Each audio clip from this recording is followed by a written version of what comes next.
Peace, peace.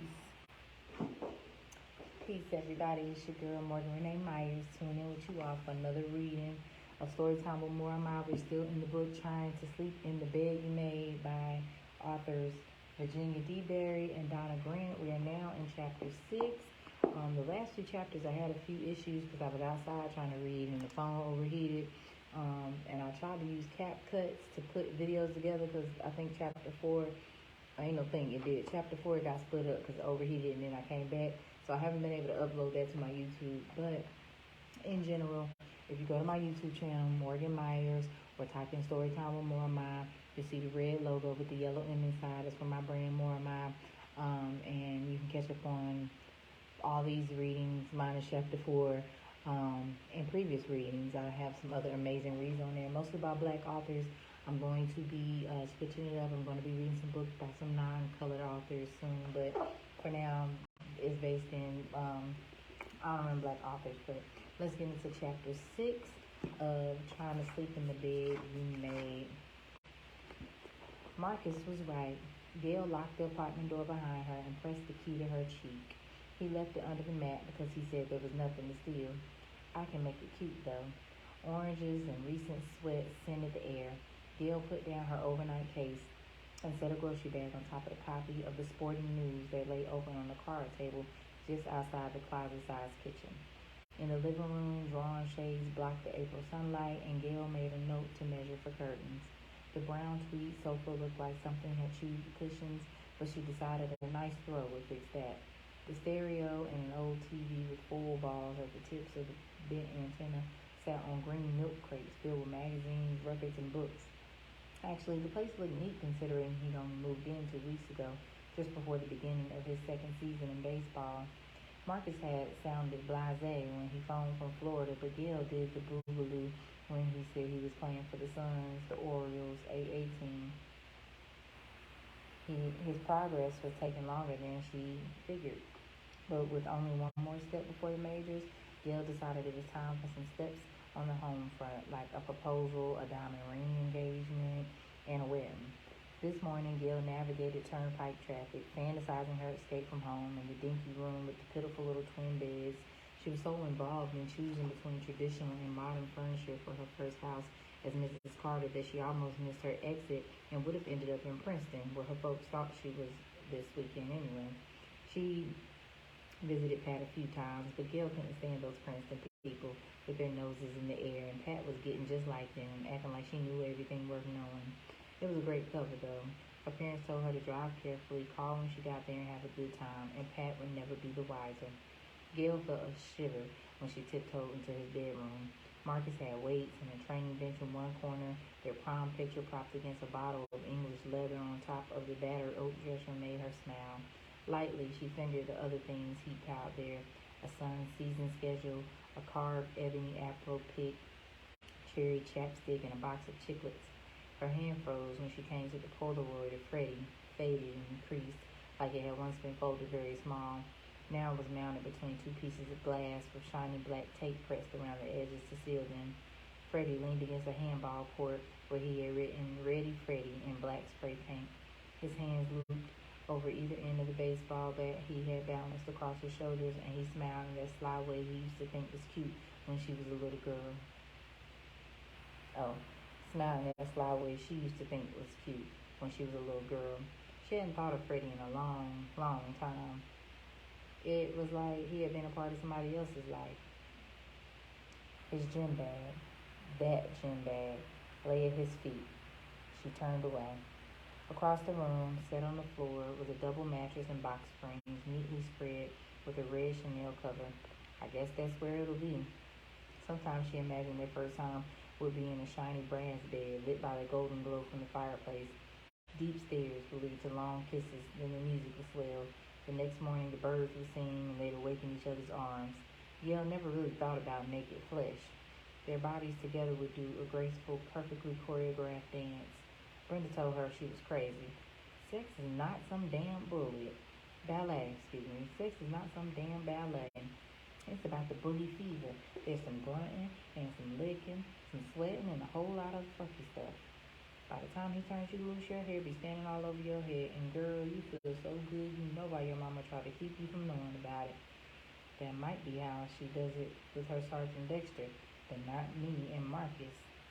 But finally, Gail decided it was time to do it to prove to Marcus she was serious. Brenda had been blunt. Ain't gonna never marry your ass if you ain't even give him a sniff. Would you buy a car you ain't drive yet? Besides, fine as he is with them long eyelashes and that sweet basketball butt, I'm sure he gets his breakfast of champions regularly, and I don't mean no damn cereal, unless he's into Querios. Gail had convinced herself Marcus wasn't dogging around. He had discipline. That's why he was an athlete. And Gail always remembered the day she got her. And Gail always remembered the day she first got her girlfriend.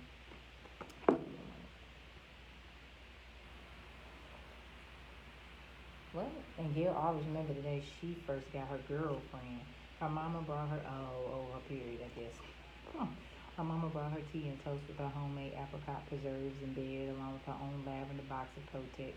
Loretta told her, "You've been pretty since you were my baby, Gail, and you're going to be a beautiful woman. Now, if you carry it right, hold yourself like a lady. You can have whatever you want. I see them all the time. The ones who are pretty and smart, and they get fancy apartments, summer houses, jewelry, trips all over the world. And you know why? Because they hold out for prosperous husbands. I never had that option, but you do, baby. You do." Every so often, Loretta would show her a wedding announcement from the Times to prove her point. So Gail had kept her legs closed, not because she was a prude, but because she believed she could exchange her virtue, like books of S&H green stamps, diligently saved and not wasted on cheap junk, for the biggest premium of all, the right kind of husband. Still, Brenda had a ring on her finger that said she knew what she was talking about, at least about getting a man to say "I do." Last Christmas, on home on a 3-day pass from Fort Steele, Oklahoma, Dexter surprised Brenda with a half-pair diamond solitaire. By Valentine's Day, Gail and Brenda had pulled together the wedding. It was on the tacky side for Gail's taste. Brenda looked like a 3-tiered wedding cake in her elaborate ruffle and lace gown, topped with a white rabbit jacket and matching muff. But Brenda was a bride, and Gail was miserable. By the time the minister presented the newlyweds, Gail had vowed the next wedding she attended would be her own. That's when she hatched the plan. She went to Brenda's doctor and endured the poking, prodding, and questions. She looked away to answer. She took her tiny white pill every morning before she set foot on the floor, even though it made her nipples hurt like they'd been clamped in a vice. And she put on 7 pounds. She had the pink plastic case and a white lace peignoir on her overnighter, but thinking about it made her nervous. Besides, she still had dinner to make. Gail unpacked the tablecloth and the silver casserole with the Pyrex lighting that she had sneaked out of her house. Please, Lord, let Marcus win. She figured she'd taken care of the other details. The recipe she tore out of one of Brenda's bridal magazines promised a one-dish feast that took 30 minutes to prepare and an hour's cooking time, guaranteed to wow him without spending all day in the kitchen. So good he'd say "I do" all over again. Sure smells good in here. Marcus swung open the door and startled Gail, who was slicing carrots for the salad. He's not supposed to be home yet. Gail had changed into her new blue and white wrap dress because she knew Marcus would like the skin-tight fit, but the matching navy slingbacks killed her feet, so she had kicked them off in the middle of the hall. Marcus posed in the doorway, arms outstretched like Samson at the temple gates. Smells almost good as victory. His lips curved into his easy, one-dimpled smile, and his eyes danced slow mischief. The gold chain peeked from the open collar of his burgundy-ribbed sweater, which fit like a body mold, tracing the firm curve of his chest and his powerful arms. Marcus's thighs bulged beneath the taut denim of jeans, which were pressed to knife-sharp creases. Gail should have been happy. The Suns had won, and Marcus was smiling, but at that moment she could feel tears damming up behind her eyes. What was the score? She had to say something. And "if I give you my stuff, can we please get married?" didn't seem like a good way to start the conversation. We're tied in the bottom of the 8th, a run on second, 2 outs. Marcus crouched in his stance. Carter stares down the pitcher's throat and makes him cough up a fastball that screaming "hit me," so I cocked my back and I stroked that sucker long and hard. Gail could hear Marcus talking, acting out his hit, but "stroke that sucker long and hard" reverberated in her head. Brenda said that meant it felt good. Even so, Gail didn't want to think about Marcus cocking his back. Then I dig in and slide home, just in front of the tag. He scooped her up and swung her around. Marcus, stop. Turned out to be the winning runs. Put me down. You're getting me all wrinkly. You don't look all wrinkly to me. You look pretty good standing at my stove barefoot. He put her down. Damn good, as a matter of fact. He wanted to taste the tender spot at the back of her neck that was hidden by the wavy black curtain of her hair. Marcus hadn't been home much in the last 2 years. Being in Queens meant he wasn't playing ball, and that was a waste of time he couldn't spare. Spring training went good, real good. He could hear it in the coaches' voices, feeling in the way they spent extra time with him, like he only needed a little more polish and he'd be ready to shine. He passed through St. Albans long enough for Booker to make him mad and his mother to make him feel like a fugitive who needed to get back on the road, so he didn't see Gail much either. He'd drive her around in Nighthawk and take her to a movie and dinner at Coopy's with the all-you-can-eat salad bar. She'd find a reason to stop by the store where she worked, but he knew it was to show him off, and he liked it. And sometimes she dragged him to the furniture store in the mall and made believe they needed things for their new place. It felt stupid, but it made her happy, and he went along because then he'd be gone again. He looked forward to the Major League Marcus card she drew, where he was a cartoon character, slugging homers to the moon and fielding cannon shots without breaking a sweat. They spurred him on even when he was too busy to answer her, because it meant Gil believed in his dream, the dream that would wipe out the blot of the past. If he could erase it for her, maybe Freddie's long shadow would be gone for him too, and he needed that more than anything. When she called and said she wanted to come down to his crib, Marcus was shocked. He asked if her folks or Pat were coming, but she said no, she'd be alone, and she could stay the weekend. He said sure, like it was no big deal, but that meant there'd be nights involved. He tried not to think about it because he was battling 3.367 and he needed to concentrate. Gail had made the no wedding, no bedding rule so long ago he stopped pressing, and when she visited, he half expected she'd sleep in his room and he'd take the couch. Still, early in the mornings when he dragged out of bed, mixed up a couple of raw eggs, some milk or orange juice, and hit the weight bench, the other half wondered if he'd finally get to kiss the scar high up on her left thigh where she fell off the handlebars of his banana bike. He was glad he had some experience because he'd know how to treat her right, and it had to be right for her first time. He just didn't expect it now, with the season going so good and everything. Marcus yanked open the refrigerator and squeezed some OJ straight from the carton. We'll have to use a glass at our house, but Gail let it pass, stepped into her shoes, and went to set the card table. Having Gail cook for him made Marcus feel warm and special, but watching her tip gingerly on high heels, hearing the swish of her stockings made him hot and horny. He came up behind her and folded his arms around her shoulders. You sure look fine. Can I have some dessert before I have dinner? He brushed her hair aside and kissed her neck. Marcus's hands felt rough against her skin. She looked down, and his knuckles, scraped raw, gave her the willies. We have all night for dessert, Gil said sweetly, and wiggled out of his grasp. How come he has to rush everything? All night for dessert? Marcus would have eaten all his vegetables and the folding table with gravy if that's what's still between him and that juicy slice of cherry pie. Gail brought the food to the table, and Marcus tried not to drool as she leaned over, and he glimpsed the curve of her breast cupped in ivory lace. He wanted to get through the meal so fast, so he scooped a heap of the steaming dish on his plate and put a big forkful in his mouth.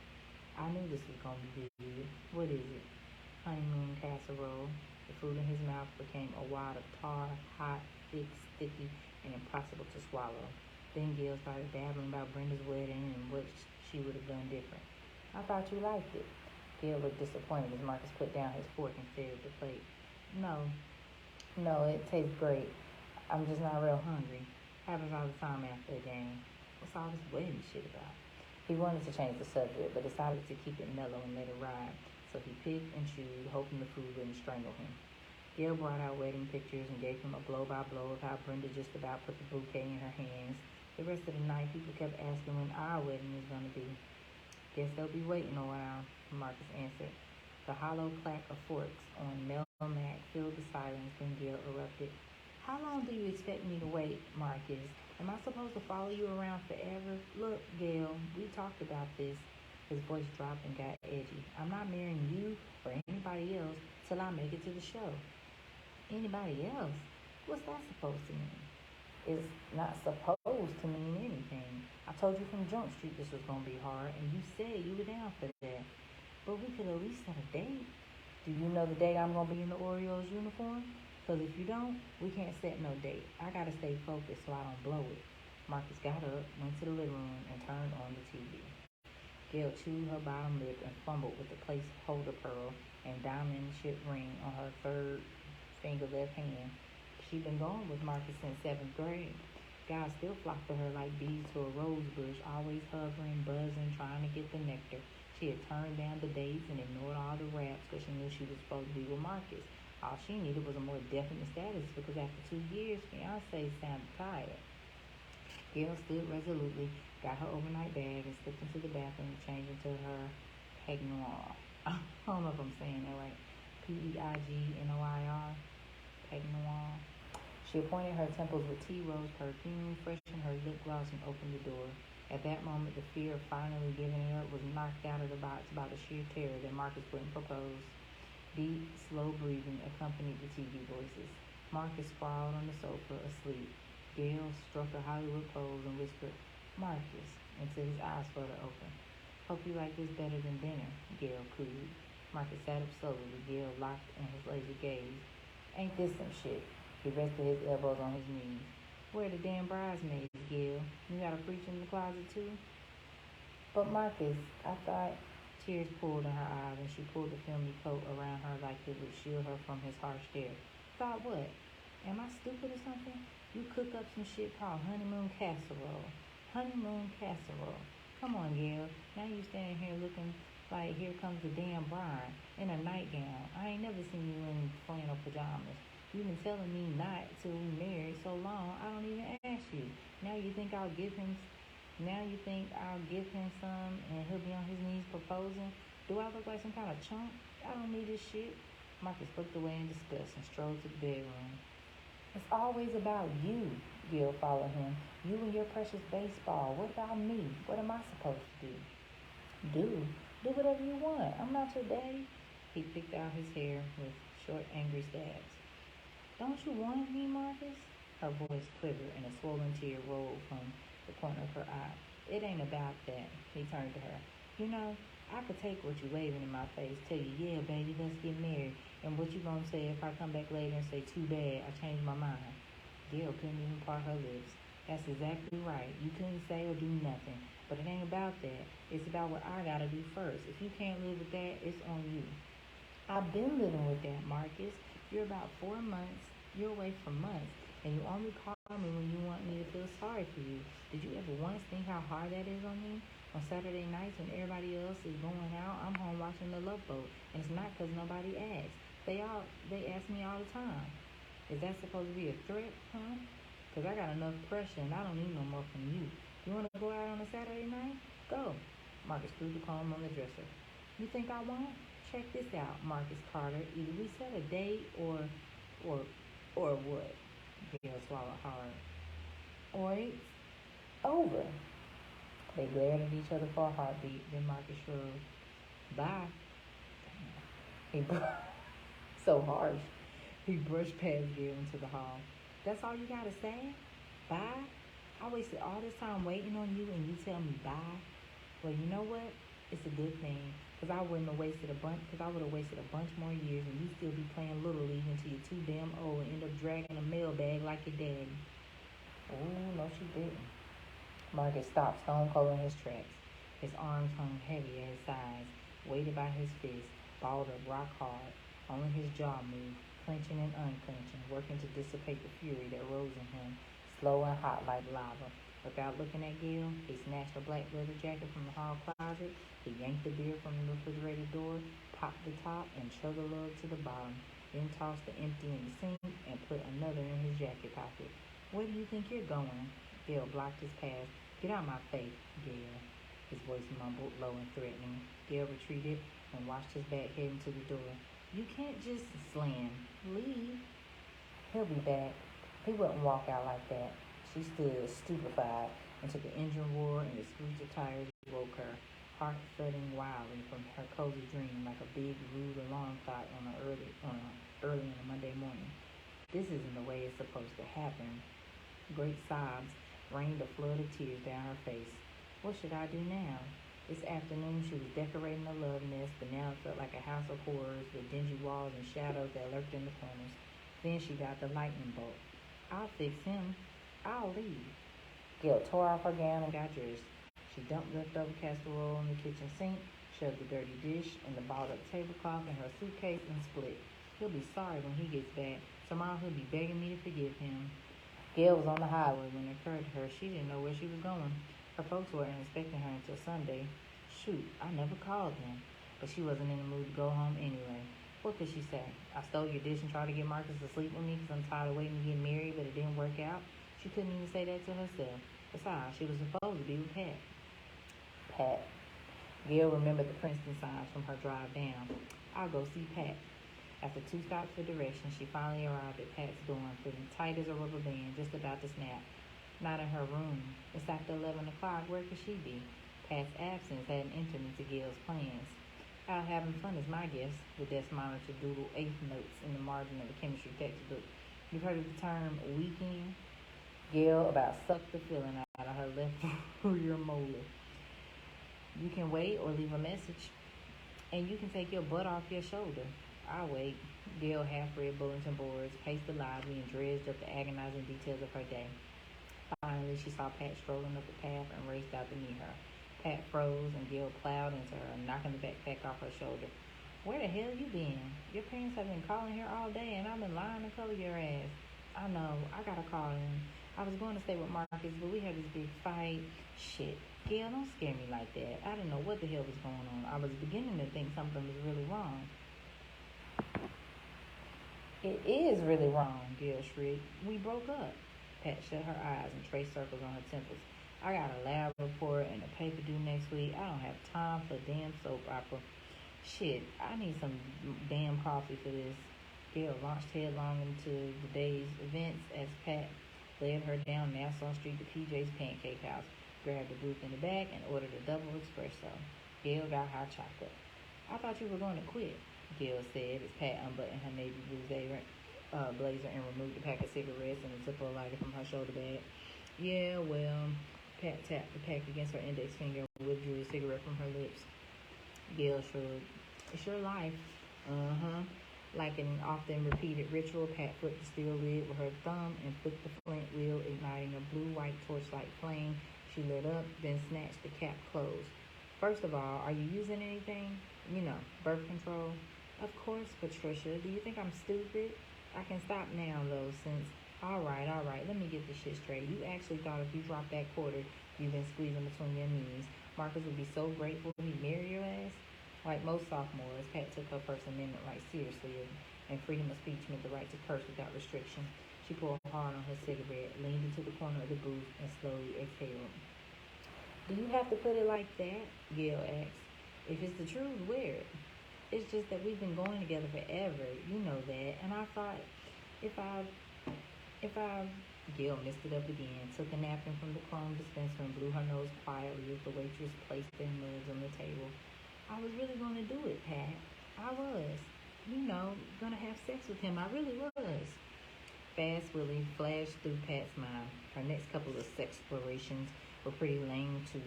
She was starting to believe that kissing the basement with Marcus was a fluke since nothing had come close to the charge she felt then. That afternoon had cured her fear of thunder and lightning, though. And since nobody had made the earth move for her yet, she had decided that maybe sex was like electrical storms, a big, noisy show that just left a wet mess. Is that what you wanted, to have sex with Marcus? That's what I said, isn't it? I do what I want, to get out of this rut or I'll die. But she wasn't going to admit to Pat that she was in exactly the same place she was the day after graduation.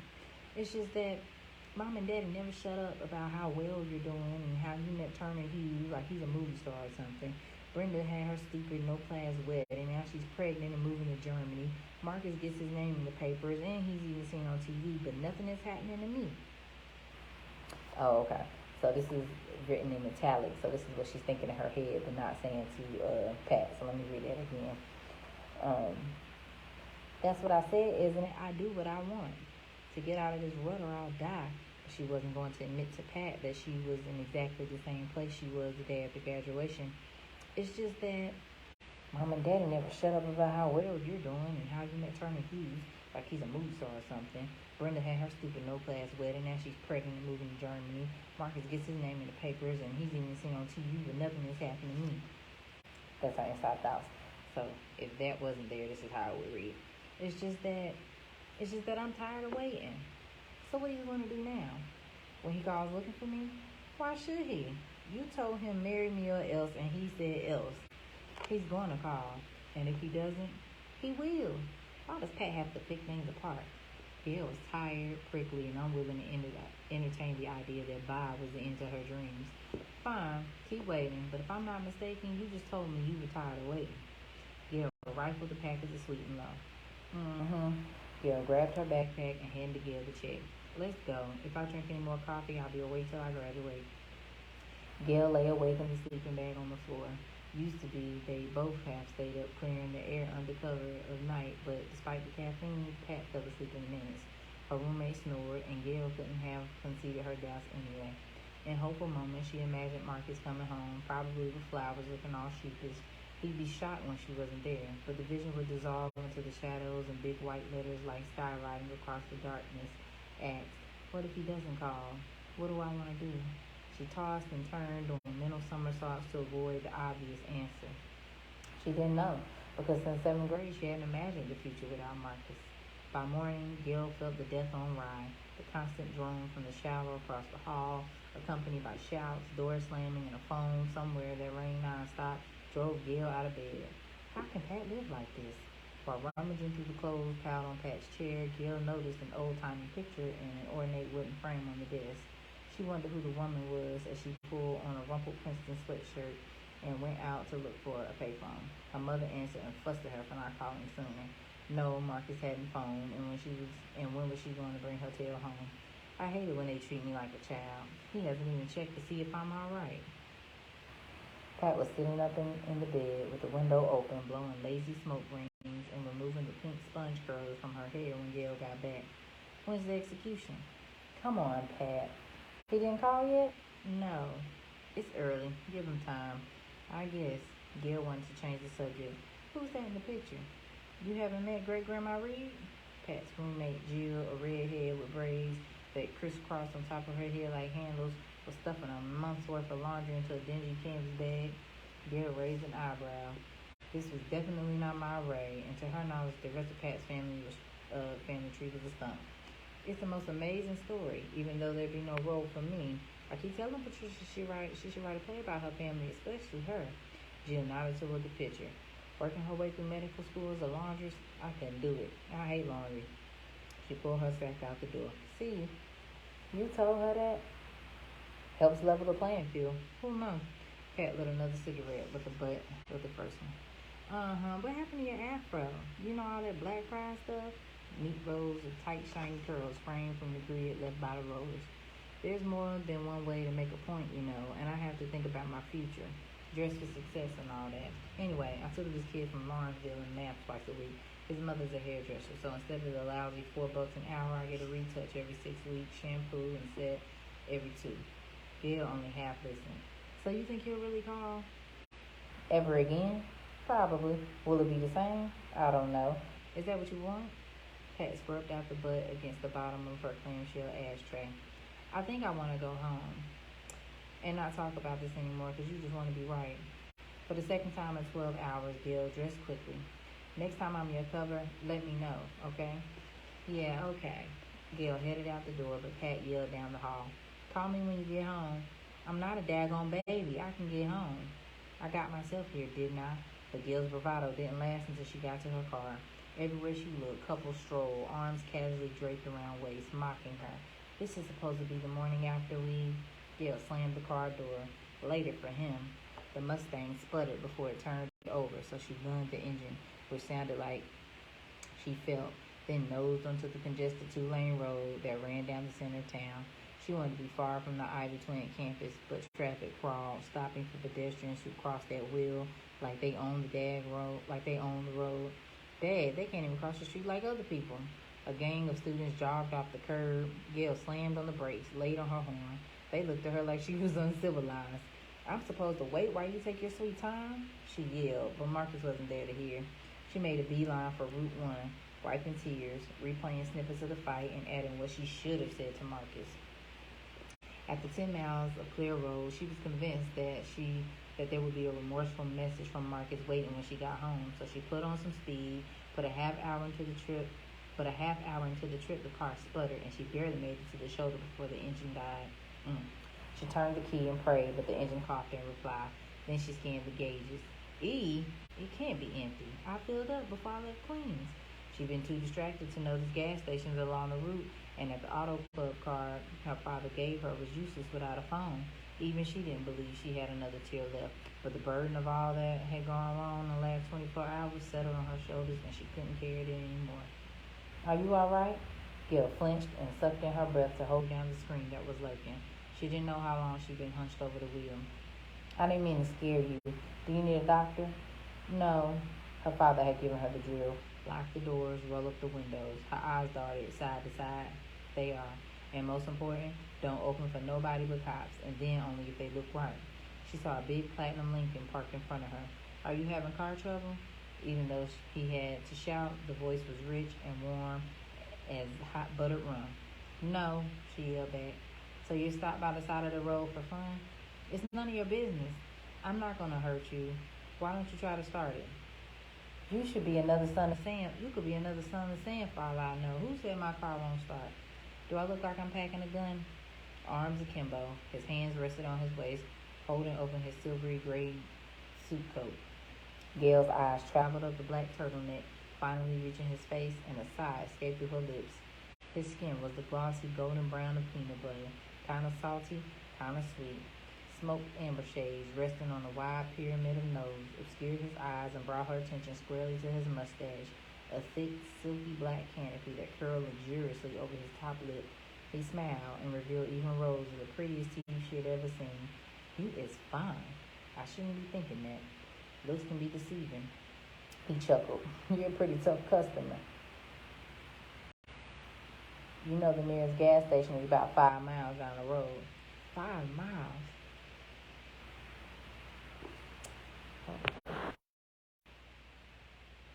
So I was right. It won't start.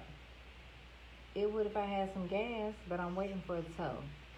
And you called in from where? You are very nosy. Okay, since you have things under control, I'll be on my way. He laughed again and walked back to his car. That was really smart. Now what am I going to do? She watched as he pulled off. I can't walk 5 miles in heels. She had worn flats since she had graduated. They were for children. So she decided to wait a while and pray for a state trooper. 15 minutes later, she heard the crunch of gravel and saw the Lincoln pulling behind her. Silver Suit took a red gas can from his trunk and strolled over. Still waiting for the tow truck? I'm not letting you in. Lucky for you, the gas tank is on the outside, but you need to pop the hood. My guess is the carburetor needs priming. He pushed his sleeves up to the elbows and carried the can to the gas tank. Gail cracked the window and watched. He worked quickly, whistling the whole time, warbling really like a songbird. Gail knew the melody. Everybody is a star. One big circle going round and round. Everybody wants to shine. That's beautiful the way you whistle. He made a particularly trilly run. Keeps me company and blows off the hot air. Are you going to open the hood? Gail eyed him a moment. The car is locked. She pulled the lever. He disappeared around the front for a while, then told her to start it up. The car was cranky, but after a few tries, the engine came to life. That's the best sound I've heard all day, next to your whistling. She smiled. What made you come back? He crouched next to the driver's side. My good deed for the day. You don't look like a Boy Scout. Weren't you the one who told me looks can be deceiving? Uh-huh. So may I ask your name? She hesitated. Gail. And yours? He got a business card from his wallet and pushed it through the cracked window. Ramsey Hillard, President, Green Pastures Incorporated, Mount Vernon, New York, she read. Well, Miss Nightdale's, there's another gas station up the road on your right. You should stop and fill up, 'cause this pony won't run without oats. Thanks. Gail reached for her purse. This one's on me, he said. Lucky for me, you hadn't done your good deed already. Me too. And if you really want to thank me, you should let me take you to dinner. You've got my card. Get home safe, Miss Nightingale, and I hope to hear from you. He tapped the door twice, stood, and headed for his car. Ramsey waited until Gail pulled off, followed her to the gas station, then honked twice and was gone. Gail tucked the card in her purse, not because she intended to call, just because. Wait till I tell Marcus. By Wednesday, she still hadn't heard from Marcus. Gail fluctuated between hurt, anger, and worry. He did leave driving crazy that night. She dialed his number, not knowing if she wanted an answer or not. What's up? Music played in the background, and Marcus actually sounded happy. Click. She cradled the phone, chewing her bottom lip, then she dialed again. Mr. Hillard, please. Tell him it's Miss Nightingale. All right, that's the end of chapter 6. So I'll get this uploaded to YouTube, and I will check in with y'all again later. Thanks for tuning in. Peace.